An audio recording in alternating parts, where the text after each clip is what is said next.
Chapter 15, with the Druid. It took some time for Elund to recover. A broth of herbs held up to her lips daily, and she felt stronger. Matthew brought bread and she steadied her arm as she rose to her feet, greeting a shaft of sunlight as if it were a long-begotten friend. Matthew, taller, though still youthful, barely a dozen years by Elund's reckoning, told her of his Druid life, of learning the law and law, learning which herbs healed and which harmed, going to the groves and well springs to perform rites and offer comfort to the grieving who had come to the ancient holy waters to leave a votive offering for loved ones. Stay, Matthew urged her, on a night not far from the full moon, when flaxen-haired Isolde and golden-haired Tristan would take the road east, and Elund truly considered his offer. She hated the Christians, who would do this to men. They had ordered all Druid and pagan Saxons to be either run through or hurled from Tintagel's unyielding cliffs, to be, well, seabird food. It was lucky that she was wearing a cross, a thin piece of tin on a leather thong which Lancelot had given to her before her mother had returned, before Dewey, bishop in a remote town in the very west of Dyfed, on Deheubarth's western coast, had come to her village.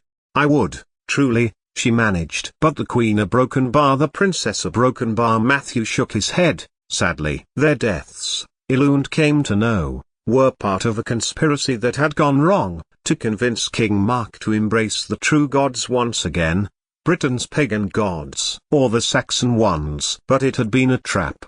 Men from Camelot, in support of their Christian neighbors, rose up at the wedding and the slaughter ensued. King Mark is our broken bar, our broken bar. Matthew shook his head at his friend's difficulty in speaking. There had been a fire, and much smoke had consumed the hall, to drive out Druid and Saxons into the arms of the waiting Camelocians. Mark, Gallus, to give him his pagan name, grieves for his wife. Still, Queen Igraine fell in love with King Arthur. Matthew touched Elund's hand with his own. This marriage, so our elders tell us, between Mark of Tintagel and the Princess Innes was meant to undo the hurt, bind ally to ally. And yet the king allowed Christian Britons to attack and murder pagan Britons. Arthur. The name firmed on her lips, then melted to nothing. Elund sat up and attempted to move. Her legs felt weak, but she put her feet to the ground. You will strengthen, Matthew told her. You can stay with us.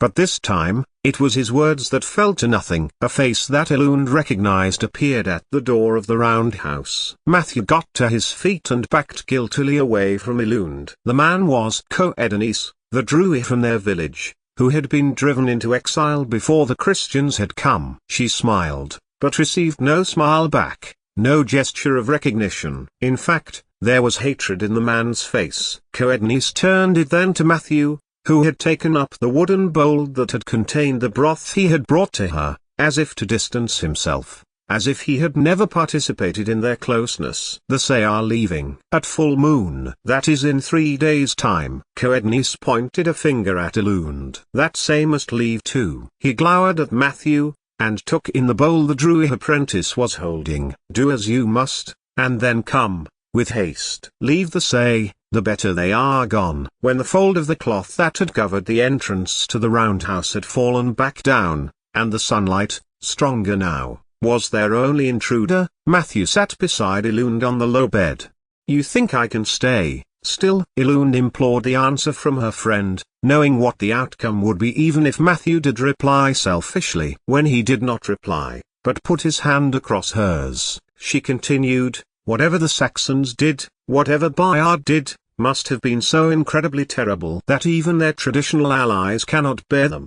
Aelid a broken bar. Matthew's was low, broken. I have missed you so much. I want you to be beside me always. I want you to stay. But the Druid were caught in the trap laid by King Gallus, and many say turned in the Britons. Coedenice now wishes to rebel against Uther Pendragon's word. Up to now, he has taken the line of quiet compliance, to prevent our ways. At this, Matthew fixed his gaze on Elund's scabbard, and made it rise from the ground. Elund watched as her sword, once the butcher's knife her adopted father, Owain, had given her, and since fashioned into a fighting, hard-hitting blade one day, when she had earned some money in Amwythig, came from it. It rose in the air, before clattering to the ground at Elun's feet, hope and delight falling from Matthew's face as it changed to an expression of despair. So, Coednis is not going to hide your sight anymore, he is going to encourage Britons with their faith, encourage them not to hide. Matthew nodded. Elun smiled. Then this is a good thing. Don't you see, Madrao? All Britons will be free,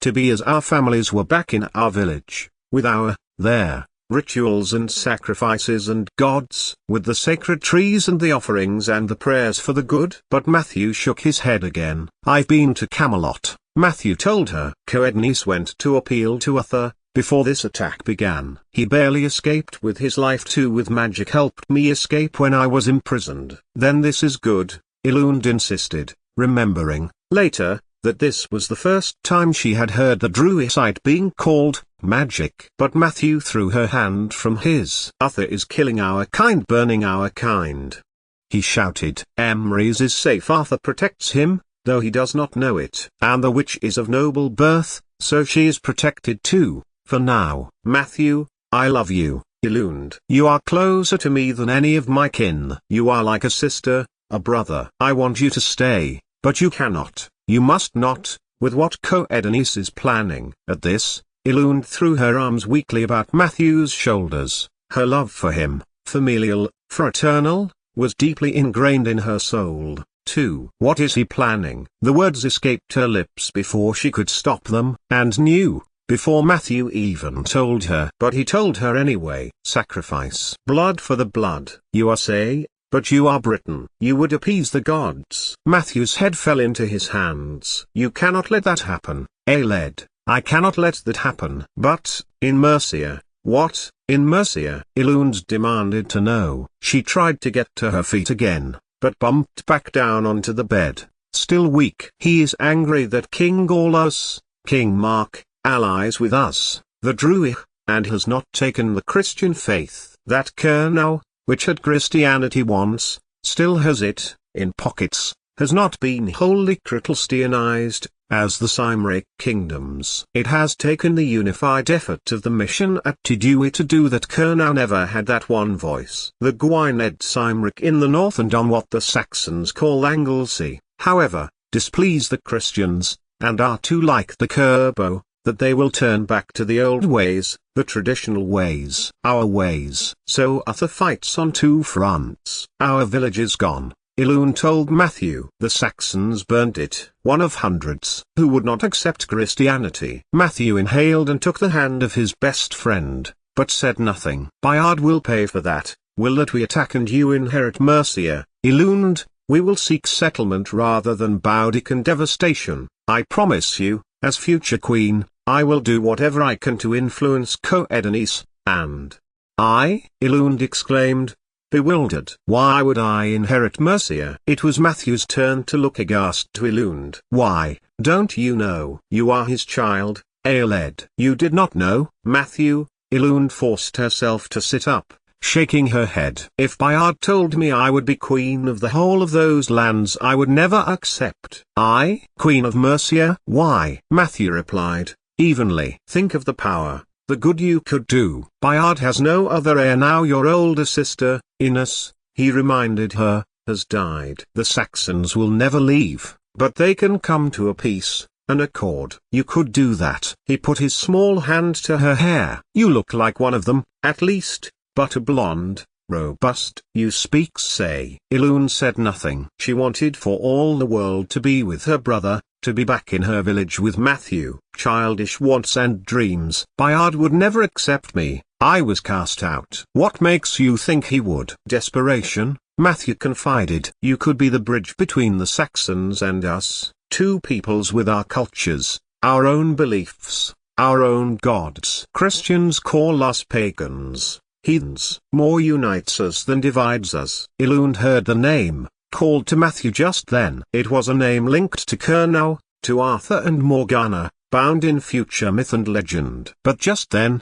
it was just Matthew's Druid name. I'll return, Elun told him. I am in service to King Bayard and have a duty to return and face the consequences. I did not protect the queen and princess well enough. No one could have, Aeled. Matthew told her, sadly. Whatever you may or may not have done, you could not have stopped the slaughter. And you nearly were killed yourself. I could find a way for you to stay here with us, and be sacrificed. Matthew looked away. I will go with Isolde and Tristan, Elund resolved. It would take her some time to realize that she had probably done all she could have for Princess Ines and Queen Scylla, for she had been only one person to the 1,000-strong assault on Tintagel, made easier because the gates had been left open for the Camelot soldiers. Bayard had got his allegiance, with Agravain, Egrain's brother, shortly before the massacre. But, over time, after this devastating and unpardonable slaughter of his kin,